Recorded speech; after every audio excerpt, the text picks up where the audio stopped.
నిజమైన ప్రేమ, పశ్చాత్తాపం, దేవుని క్షమాపణకు తాళంచెవులు. పాపాత్మురాలైన స్త్రీ యేసును ప్రేమతో, పశ్చాత్తాపంతో ఆశ్రయించింది.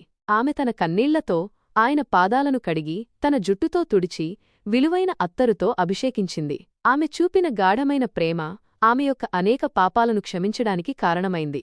దీనికి విరుద్ధంగా పరిసయ్యుడైన సీమోను యేసును తన ఇంటికి ఆహ్వానించినప్పటికీ ప్రేమ, దయచూపడంలో విఫలమయ్యాడు. అతను ఆ స్త్రీని తీర్పు తీర్చాడు మరియు యేసు యొక్క దయను అర్థం చేసుకోలేకపోయాడు.